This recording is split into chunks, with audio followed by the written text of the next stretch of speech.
Nama saya lengkapnya Reno Alsamer. Latar belakang saya pengusaha, tapi saya hobi di barang seni. Khususnya yang pertama saya belajar adalah seni rupa. Saya belajar sebagai kolektor, saya juga sebagai pedagang atau istilahnya kolekdol ya, koleksi sambil didol gitu ya. Dan kemudian dari seni rupa saya meningkat menjadi orang yang suka mengumpulkan benda-benda yang bernilai sejarah. Misalnya kain adat, kemudian batik, keramik, seni pahat di atas perunggu, misalnya zaman Majapahit, Sriwijaya, batu, kayu. Ya akhirnya semua saya suka, termasuk artefak-artefak zaman para wali atau artefak Islam.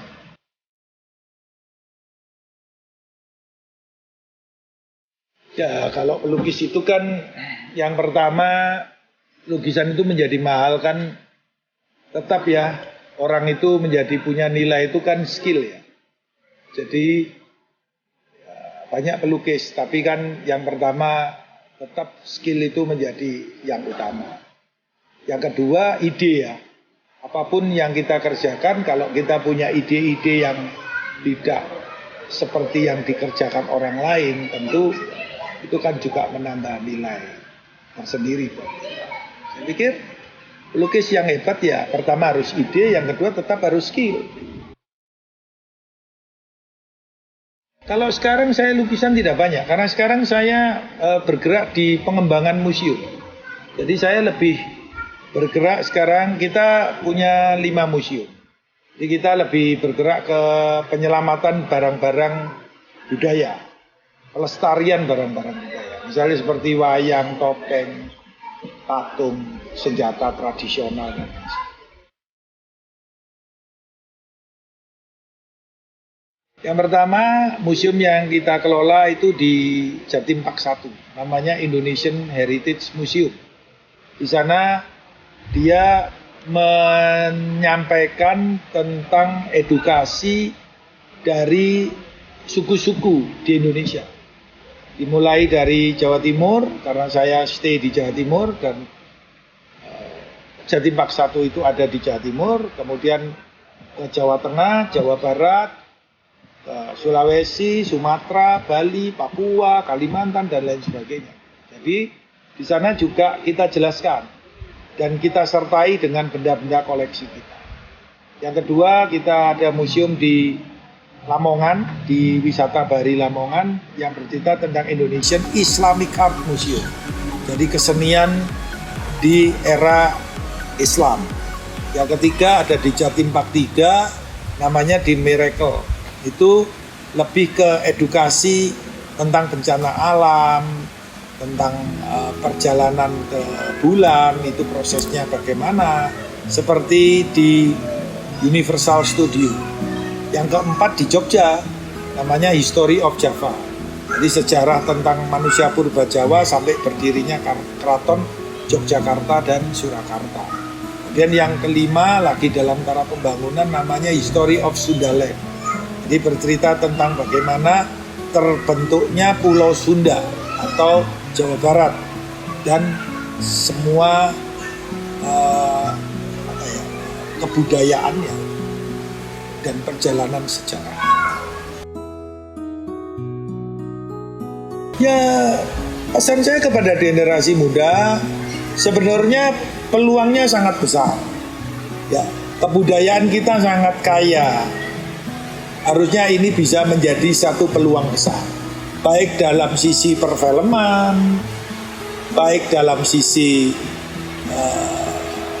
craft, baik dari sisi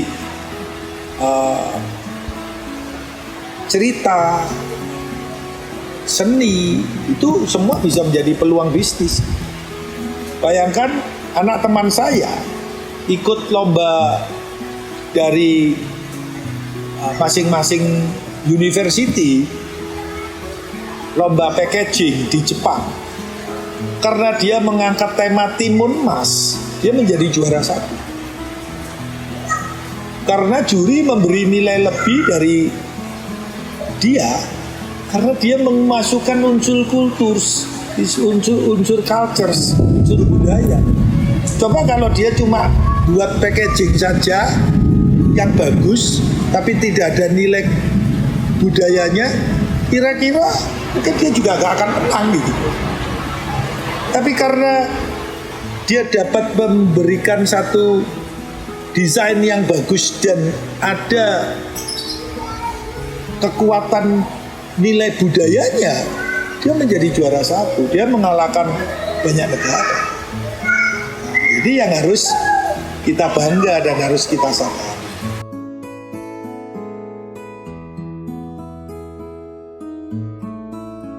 Saya rasa Hobiki cukup bagus ya. Jadi Mas Besa ini kan saya lihat dan dia membuat Hobiku ini kan untuk membuat sebuah marketplace. Satu, ini kan pasti akan menolong banyak orang yang kadang-kadang mereka punya barang sebagai seller, tapi mereka tidak tahu harus menjual ke siapa. Hobiku saya melihat kan memberi tempat untuk seller dan reseller itu bisa ketemu. Jadi antara pembeli dan penjual ini bisa ketemu. Tentu ini kan bisa menolong banyak orang. Kemudian yang kedua, ini sebuah edukasi di mana biasanya orang dapat peninggalan barang dari eyang, dari opa, oma, kan mereka banyak yang nggak tahu kalau barang-barang mereka itu ternyata bisa dijual. Banyak contoh-contoh kan, misalnya dapat peninggalan lemari jati hanya karena ketidaktahuan, kemudian harusnya lemari itu dari nilai jatinya saja nggak boleh 10 juta, tapi dijual dengan harga cuma 500.000, 700.000. Dengan Hobiku ini memberi dampak yang positif.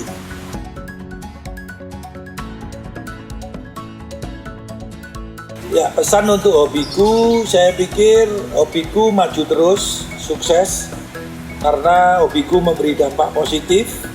Hobiku juga bisa menolong banyak orang, terutama mereka-mereka yang tidak punya pengetahuan harus kemana dia jual barangnya, dan buat orang-orang yang mau beli barang-barang vintage, barang-barang lama.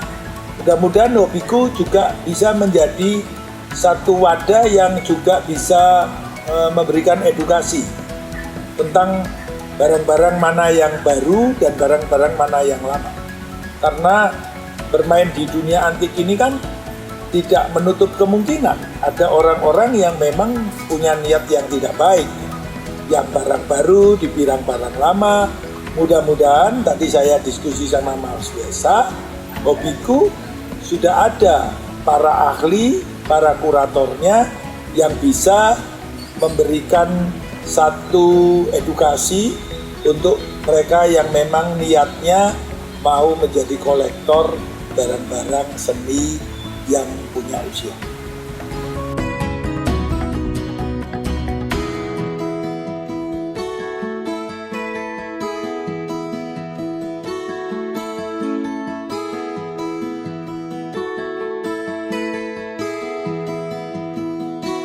Hobiku mantap. Malang